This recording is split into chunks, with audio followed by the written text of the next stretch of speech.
मऊ पहुंचे उप मुख्यमंत्री केशव प्रसाद मौर्य ने प्रेस कॉन्फ्रेंस के साथ ही घोसी और कोपागंज में आयोजित सामाजिक सम्मेलन को संबोधित किया। इस मौके पर बीजेपी की ओर से सामाजिक सम्मेलन का आयोजन किया गया, जिसमें डिप्टी सीएम केशव प्रसाद मौर्य ने मुख्य अतिथि के रूप में शिरकत की। इस दौरान डिप्टी सीएम ने सपा पर निशाना साधते हुए कहा कि सपा पिछड़े अल्पसंख्यक का वोट तो लेती है, लेकिन विकास सपा मुखिया अखिलेश यादव के पारिवारिक कुनबे का हुआ, जबकि बीजेपी में पिछड़ों अति पिछड़ों का हित सुरक्षित है। आगे उन्होंने सपा को अस्त होता हुआ सूरज बताते हुए कहा कि अब सपा का कोई भविष्य नहीं है।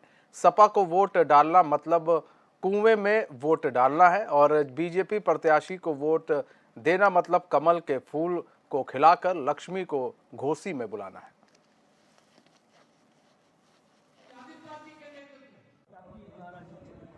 प्रवीण गुप्ता जी, हमारे मीडिया प्रभारी, भारतीय जनता पार्टी के घोसी विधानसभा क्षेत्र से पूर्व मंत्री और प्रत्याशी श्री दारा सिंह चौहान जी के समर्थन में मैं भी आज दूसरी बार यहाँ पर आया हूँ।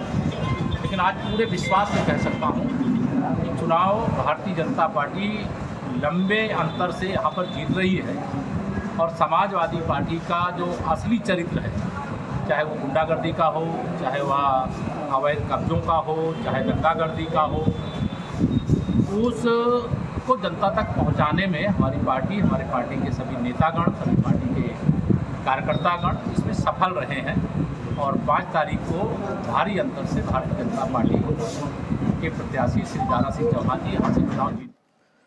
तो घोसी विधानसभा का उपचुनाव होना है, इसको लेकर सभी पार्टियां अपना अपना दमखम लगा रही हैं। डिप्टी सीएम भी पहुंचे हुए हैं, लगातार रैली हो रही है, वहां पर तमाम तरह की सभाएं हो रही है, कार्यक्रम हो रहे हैं।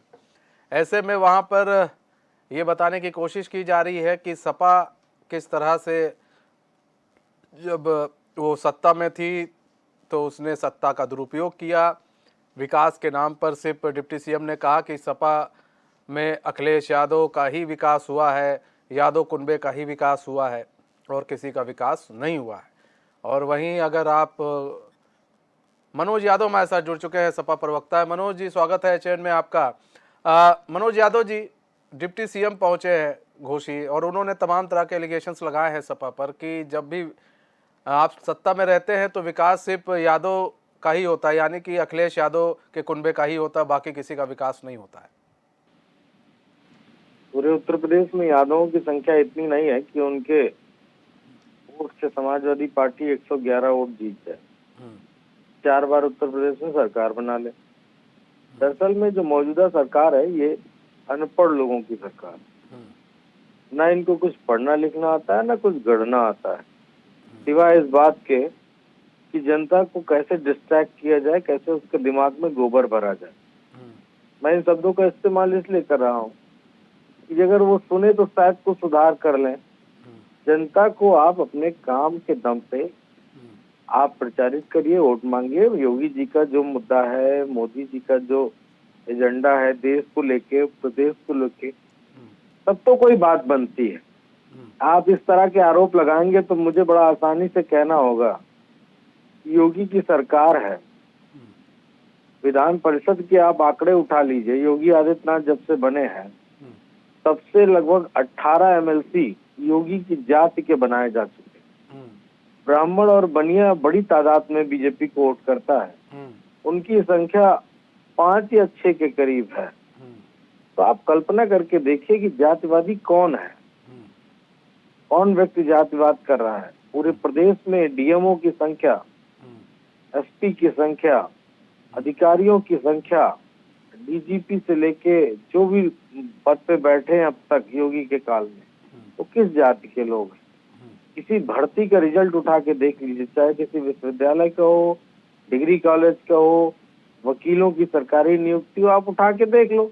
वो सब ये उप मुख्यमंत्री कौन, मौर्य जी बोले हैं कि मौर्य जी बोले हैं, डिप्टी मौर्य जी। हाँ, अब उनसे तो यही पूछ लो कि आपका क्या हाल है, आप मौर्य समाज को कितना न्याय दिला पाए, कितना अन्याय हुआ उनके साथ, कहाँ कहाँ स्पेस मिला है। अगर ये सारी चीजें फुलफिल हो रही हो तो आरोप लगा दीजिए। और फिर जो 6-7 साल हो गए सरकार को गए हुए, उस सरकार पे आप क्या उंगली उठाओगे? किस आधार पे उंगली उठाओगे? कोई आधार तो बनता हो। और हम सत्ता में नहीं है, विपक्ष में है, तो आपको इस तरह की बात जनता को नहीं कहनी चाहिए। मुद्दे जो है उन मुद्दों के आधार पे चुनाव में जाइए। मोदी जी ने 200 रुपए सिलेंडर कम किया है, वो आप जाके जनता को बताइए, उसका इम्पैक्ट है कि नहीं। जब आप बोलोगे ही नहीं तो कैसे पता चलेगा?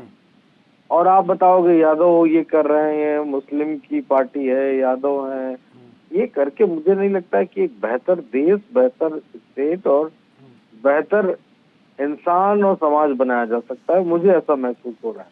बड़ी अच्छी देखिए, बात मुझे कही भी मनोज भाई आपने, लेकिन मनोज भाई पीडीए लेकर आप भी तो चल रहे हैं ना, उसी पर तो काम हो पीडीए रही है, में तो आप लोग भी बहुत तो सारे काम कर लोग रहे आ हैं। गए, उसमें कुछ बचा है क्या?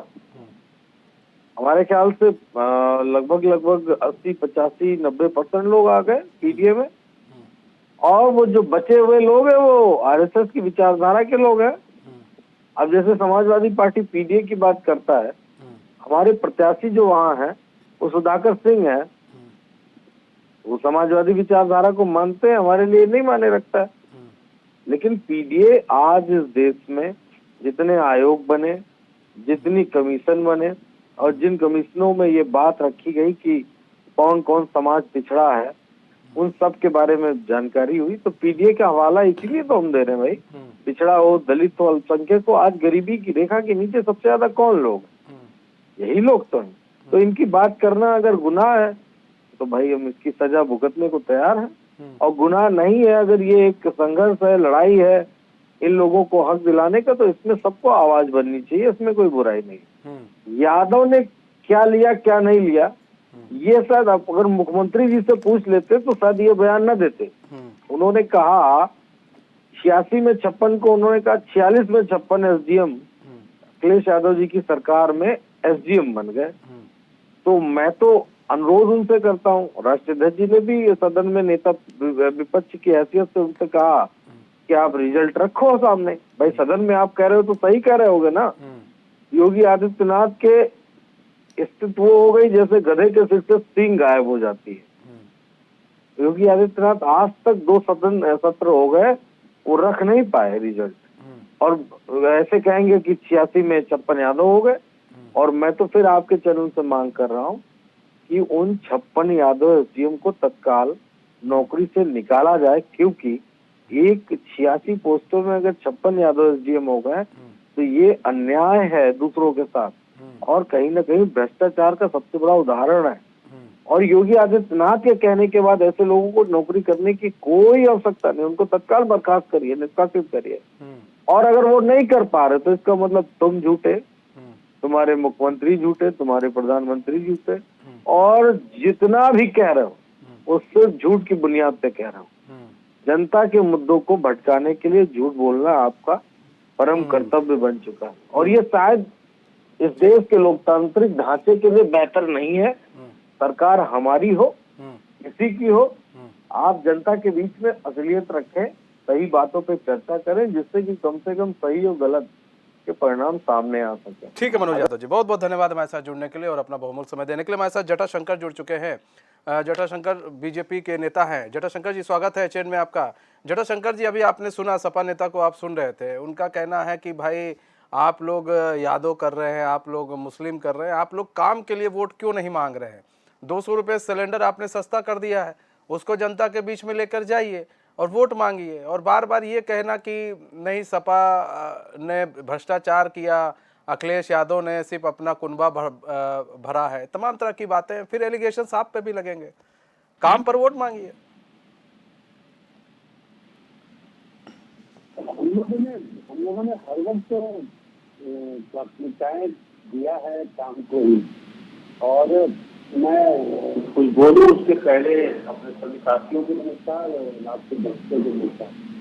मैं ये बहुत स्पष्ट बात करना चाहता हूँ कि जब भी कभी भी कोई भी वोट मांगने की बात करता है, वोट मांगने के नजरिए जो भी सरकारें होती हैं, उन सरकारों के लिए विपक्ष के पास जो भी समय होता है, तो जो सदन होता है, विधानसभाएं होती हैं, पार्लियामेंट होता है, उसमें तो आप कुछ कहते नहीं। क्योंकि वहाँ पर आपके पास सत्य होता नहीं है, अब आसपास आंकड़े होते नहीं। तो सत्य आंकड़ों के साथ जब आप चुनाव नहीं लड़ पाते हैं तो आप अपनी छवि बना के। ठीक है जटाशंकर त्रिपाठी जी, आवाज़ आपकी थोड़ी कट रही है। बहुत बहुत धन्यवाद हमारे साथ जुड़ने के लिए, तमाम अपना बहुमूल्य समय देने के लिए।